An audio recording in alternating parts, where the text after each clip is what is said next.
Namun, melihat Ke Tiangxuan mendekat dengan wajah tua yang tebal, Bai Guanxing menyipitkan matanya. Mengapa? Kamu tidak berencana untuk meminta Xiao Guai untuk membantu klan Kaisar Ke merajut pakaian di masa depan? Wajah Ke Tiangxuan memerah, dan dia mengangkat tinjunya untuk meminta maaf. Anak baptis itu tidak mungkin. Malu dan malu. Saya khawatir wajah Bai Guanxing tidak akan berhasil. Pikirkan saja Xiao Guai adalah ras manusia. Anda dapat membayangkan hubungan antara Bai Guanxing dan Bai Guanxing.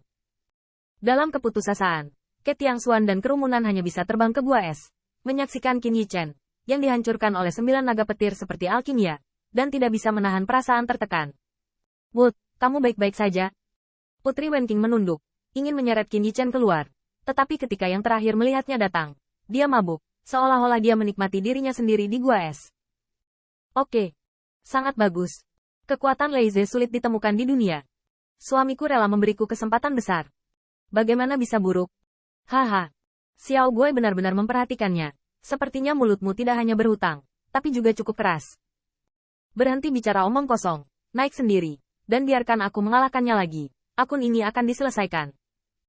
Qin Yichen mengangkat kepalanya untuk melihat Xiao Guai, matanya bersinar, mengungkapkan permintaan maaf yang tulus. Gadis kecil, aku tersinggung oleh rasa tidak hormat sebelumnya, dan aku minta maaf padamu di sini. Berpura-pura terlihat mirip. Xiao Guai menyeringai sengit, jika permintaan maaf berguna. Apakah tanganku hanya untuk merajut pakaian? Ke Tiangxuan ada di antara penonton dan menarik napas. Ini tidak terbantahkan. Bai Guanxing juga mengipasi api di sampingnya. Orang-orang telah menginjak kepalamu. Dan mereka harus menunggu saya untuk menguburkanmu di pegunungan yang tertutup salju sebelum mereka mau keluar, bukan? Tuan Nowak.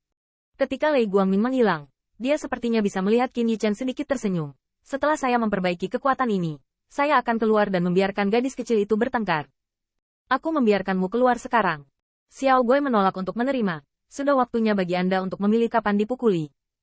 Selain itu, siapa yang meminta Anda untuk memperbaiki kekuatan Leize? Tuan, mengapa Anda begitu baik padanya? Ini jelas merupakan kesempatan baginya.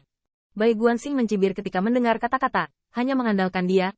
Boleh aku memakannya atau tidak? Ke Tiangxuan juga dapat melihat bahwa hari ini, Tuan Bai pasti membantu si kecil. Bagaimanapun, bahkan jika Tuan Bai membantu atau tidak membantu kerabatnya, Tianxing tidak akan punya alasan. Tianxing, cepatlah kemari. Istirahatlah. Biarkan gadis kecil itu melampiaskan amarahnya, dan masalahnya selesai.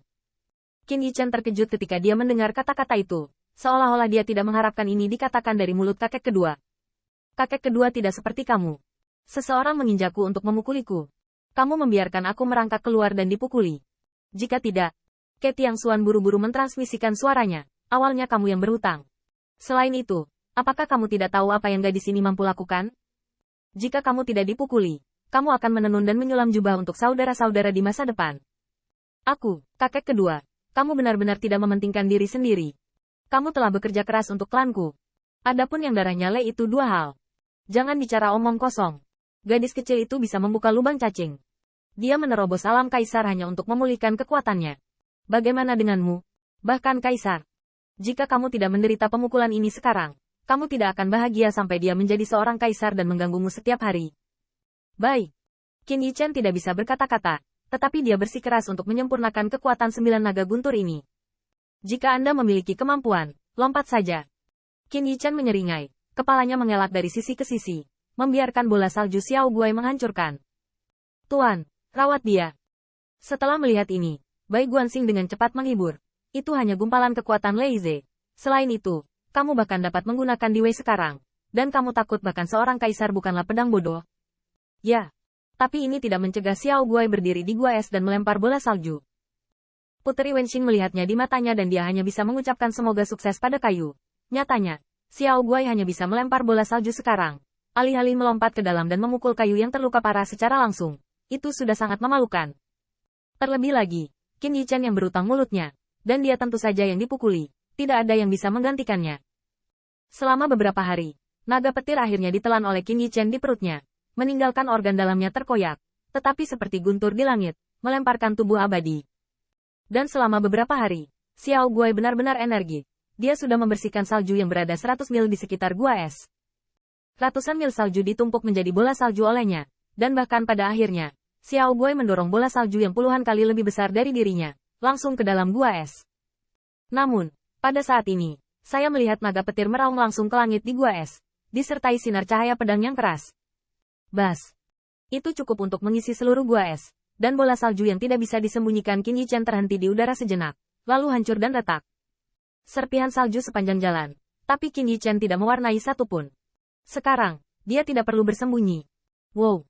Saya melihat bahwa ketika Qin Yichen terbang keluar dari gua es, tubuh cahaya guntur, seperti baju besi dewa bertatakan ke tulang Gao. Pada saat ini, tidak hanya anggota badan dan 100 kerangka, tetapi juga kulitnya penuh cahaya guntur. Cahaya guntur yang kejam ini membuat Qin Yichen berdiri di atas gunung yang tertutup salju tanpa merasakan dingin yang menggigit, seperti dewa petir yang turun ke bumi, menenangkan diri selama 9 hari. Gadis kecil, apakah kamu benar-benar ingin berkelahi? Yeah. Anak kecil, kayu ini telah memurnikan kekuatan Leize, jadi lupakan saja. Biarkan dia membeli banyak hal lezat dan minta maaf padamu. Putri Wenxing juga berada di samping untuk membujuk. Kekuatan Leize ini sangat kuat. Tetapi masalahnya adalah Xiao Guai adalah roh penjaga dari gadis penenun. Anak laki-laki kecil saat ini, pasti bisa meningkatkan prestise kaisar. Tentu saja aku ingin bertarung. Xiao Guai tidak bisa menyerah. Meskipun dia hanya berada di pundak Qin Yichen, kepalanya tinggi dan semangat juangnya kuat. Demi menantu perempuanmu memberiku makanan yang enak, sekarang kalahkan kamu. Provinsi menunggu aku menjadi kaisar, dan memukuli kamu menangis dan berteriak di depan menantu perempuanmu, kehilangan muka. Lagi pula, Xiao Guo mengangkat kepalanya dan mengusap ujung hidungnya dengan jari gioknya. Apa itu tubuh wanita? Saat ini, dia, bagaimana? Apakah saya baik? Jika kamu ingin bertarung, cepat. Penonton lelah. Yao Yuekong menghabiskan beberapa hari sebelum akhirnya merangkak ke dalam air bunga matahari. Pada saat ini, dia mengeluarkan bijinya lagi dan sudah menemukan tempat terbaik untuk menonton pertempuran. Wen Qing, kemarilah. Mulai sekarang, kamu akan duduk di Wen Tiangwan Pass. Sampai jumpa ketika kamu melihat ke atas dan menundukkan kepalamu. Masalah ini tidak seimbang. Ke arah mana kamu ingin aku mendukung?